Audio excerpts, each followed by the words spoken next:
warahmatullahi wabarakatuh. Di sini kami dari kelompok 7 akan mempresentasikan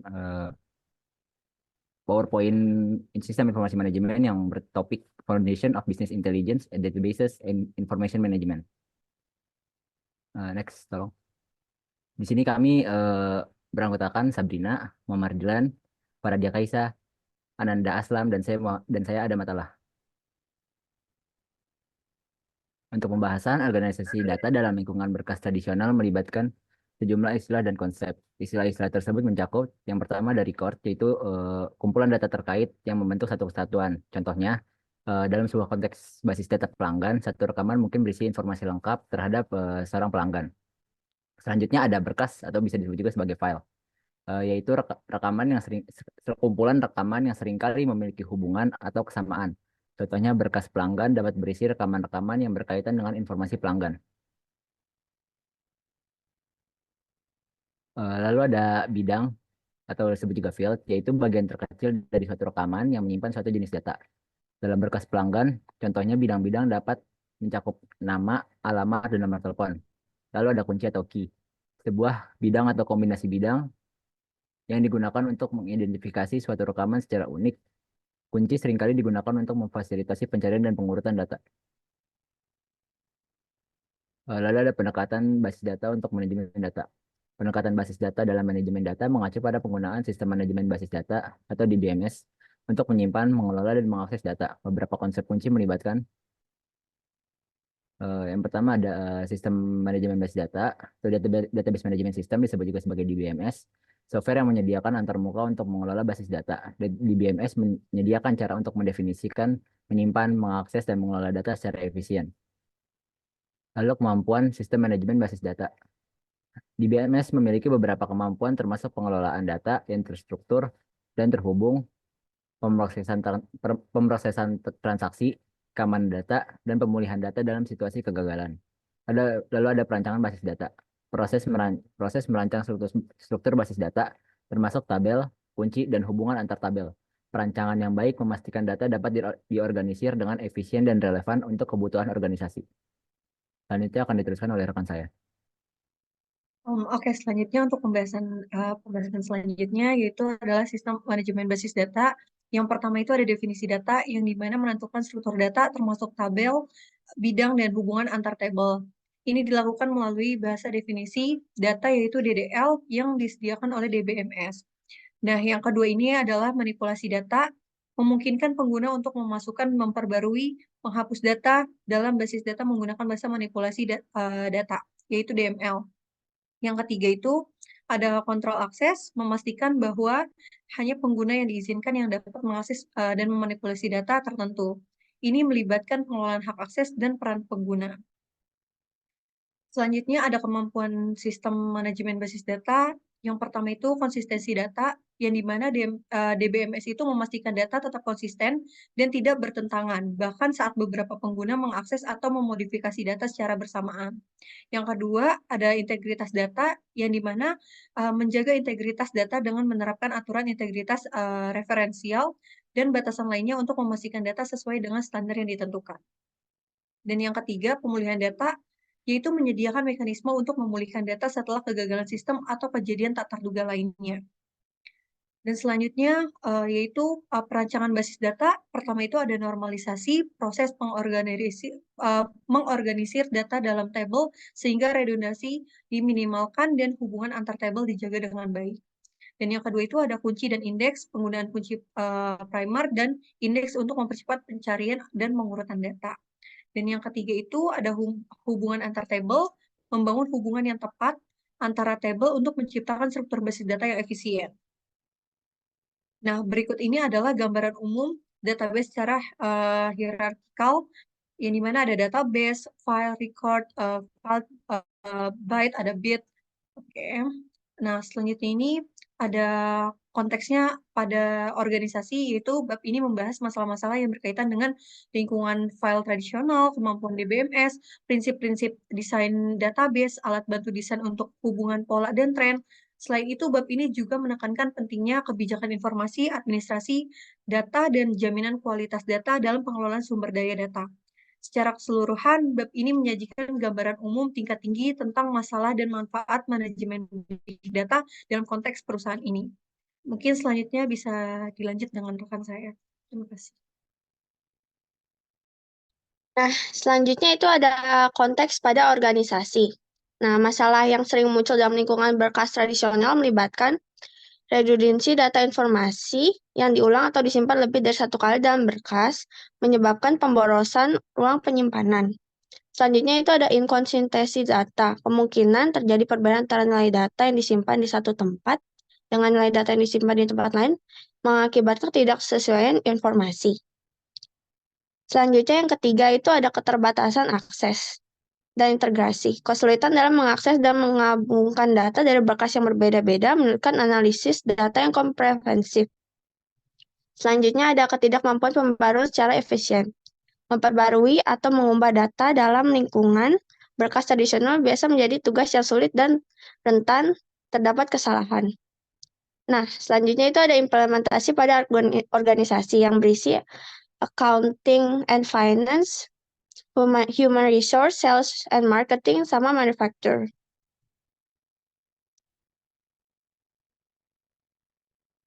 Nah, nextnya itu ada implementasi pada organisasi.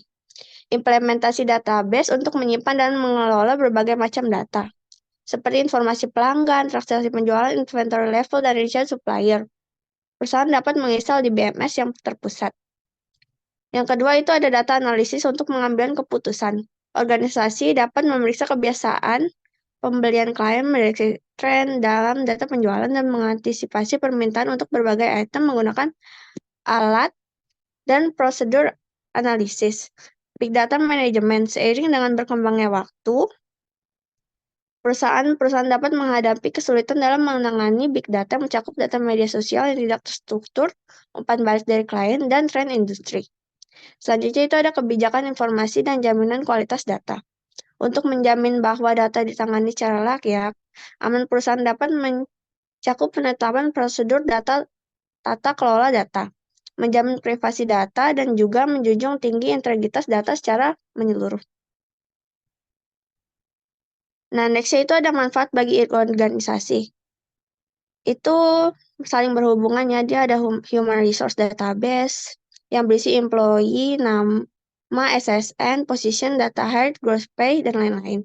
Nah, berhubungan sama database management system, dan benefit view, dan payroll view. Nah, next.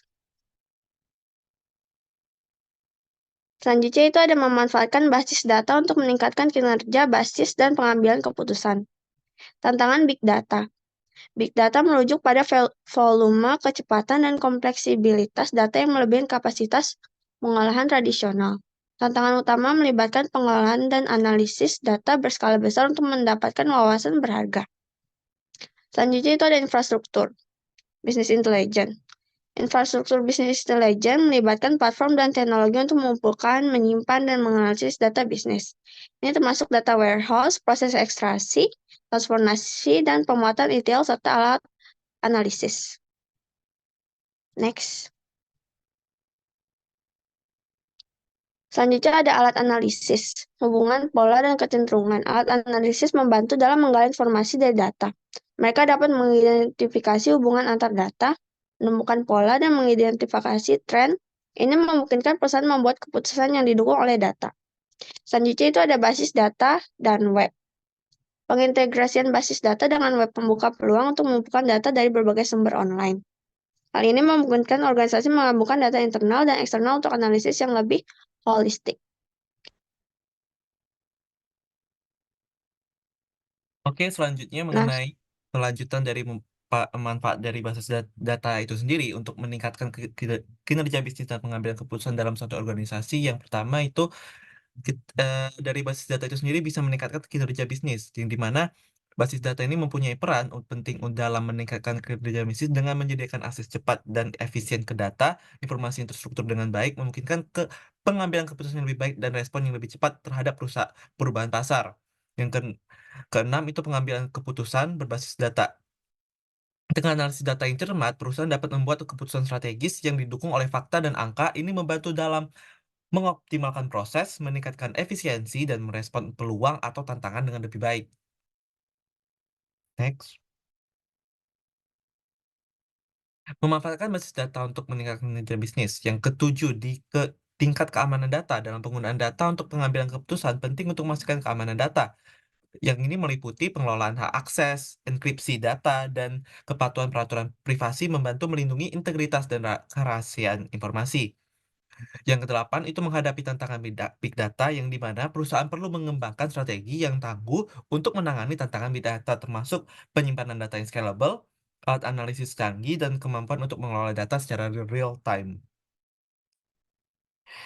Yang selanjutnya adalah tantangan business intelligence yang di mana itu mencakup database dan manajemen informasi dalam organisasi. Tantangan dan solusi dalam manajemen informasi.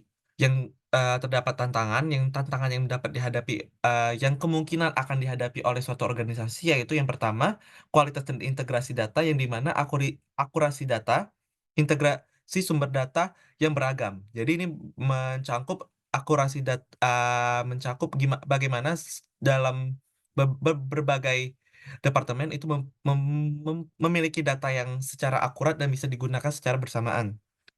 Lalu keamanan dan privasi data, melindungi data yang sensitif, kepatuhan regulasi privasi. Yang ketiga itu skalabilitas, penanganan dataset yang besar yang dimana sebuah data mempunyai data warehouse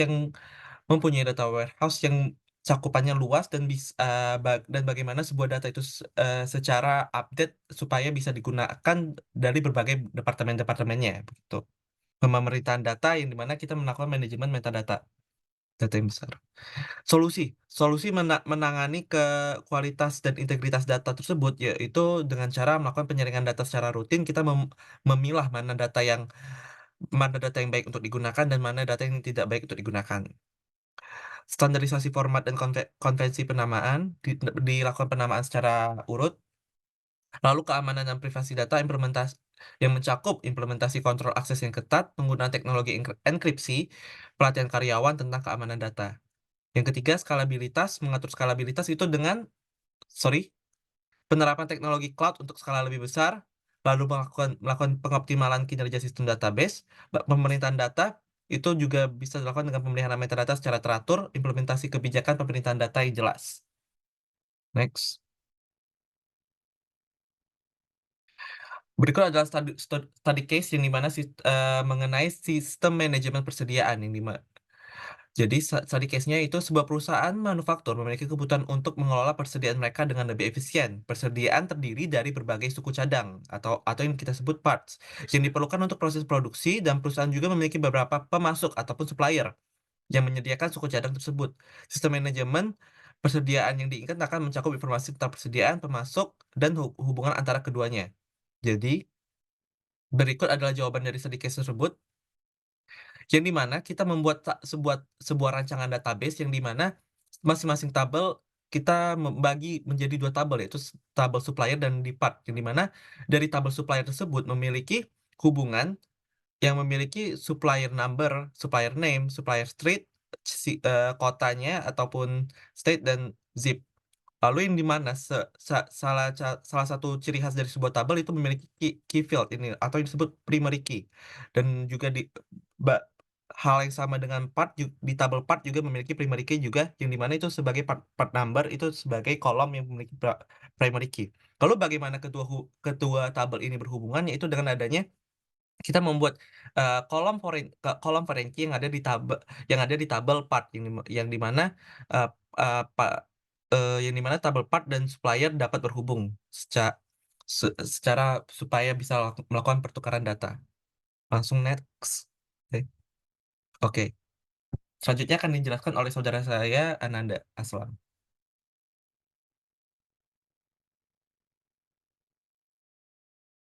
Baik, perkenalkan nama saya Ananda.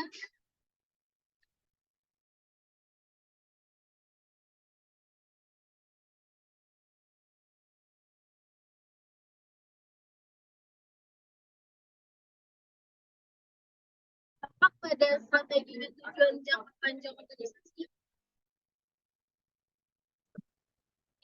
Oke, di sini ada analisis dampak strategi, yaitu Yang pertama, peningkatan kecepatan analisis, analitik platform seperti IBM Netezza dan Oracle Exadata itu dapat mengoptimalkan analisis data besar 10 hingga 100 kali lebih cepat daripada sistem tradisional.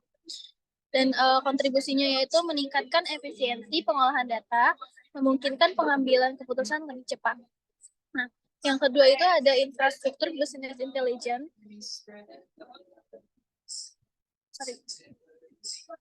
Terkini, penggunaan teknologi kontemporer dalam infrastruktur business intelligence, yaitu kontribusinya meningkatkan kemampuan organisasi dalam mengekstrak, menyusun ulang, dan menganalisis data dari berbagai sumber untuk mendukung pengambilan keputusan yang internasional. Nah, yang ketiga itu ada integrasi teknologi inovatif, yaitu penggunaan teknologi in-memory dan database non-relational NoSQL. Kontribusinya yaitu menyediakan fleksibilitas dan kemampuan adaptasi terhadap berbagai jenis data, termasuk yang dihasilkan oleh mesin dan data audio atau visual. Nah, pemanfaatan big data itu ada yang keempat, penggunaan Hadoop clusters untuk pemrosesan big data. Kontribusinya memungkinkan organisasi untuk mengelola dan menggunakan big data untuk tujuan analisis lebih lanjut. Nah, kalau output yang diverifikasi itu penghasilan laporan, dashboard, dan hasil query langsung oleh pengguna berdaya. Kontribusinya yaitu meningkatkan ketersediaan informasi yang relevan bagi berbagai jenis penggunaan BI. Nah, keuntungan dan risiko manajemen base data dan informasi sendiri yaitu keuntungannya ada akses cepat dan efisien. Yaitu cepat dan efisien dalam pencarian dan pengambilan informasi. Yang kedua itu meningkatkan produktivitas karyawan dan proses bisnis. Ketiga, keakuratan dan konsistensi, menjamin keakuratan dan konsistensi data. Keempat, keamanan data, melindungi data melalui mekanisme keamanan dan kontrol akses. Yang kelima, pembaruan dan pemeliharaan mudah. Itu lebih mudah dalam pembaruan dan pemeliharaan datanya. Kerugiannya itu ketidakmampuan sistem, potensi kegagalan sistem dan downtime. Kedua, ketidaksesuaian data, itu risiko kesalahan atau ketidakkonsistenan data. Ketiga itu kerentanan keamanan. Jadi kerentanan keamanan terhadap serangan cyber dan pencurian data itu lebih rentan. Yang keempat, biaya implementasi dan pemeliharaan, investasi signifikan dan biaya pemeliharaan. Dan yang kelima, ketergantungan penuh pada teknologi, yaitu risiko ketergantungan pada teknologi yang dapat berubah. Next. Nah, di sini ada rekomendasi dalam membangun implementasi basis data, yaitu ada tujuan jelas analisis bisnis, melibatkan pemangku kepentingan, teknologi yang sesuai, pelatihan efektif, keamanan data, pemantauan rutin, backup dan pemulihan, skalabilitas dan fleksibilitas, kontinuitas operasional, evaluasi kinerja, dan adopsi inovasi. Next. Nah, sini ada pertanyaan diskusi. Bagaimana implikasi pernyataan? Tidak ada data yang buruk, hanya manajemen yang buruk. Yang kedua yaitu sejauh mana penggunaan akhir harus terlibat dalam pemilihan sistem manajemen basis data dan desain basis data. Yang ketiga yaitu pertanyaan diskusinya ada apa konsekuensi bagi suatu organisasi yang tidak memiliki kebijakan informasi. Next.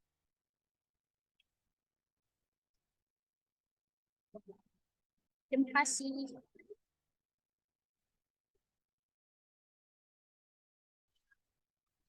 Oke, cukup sekian mengenai presentasi dari kami mengenai topik pembahasan bisnis intelijen dan manajemen basis data dan informasi.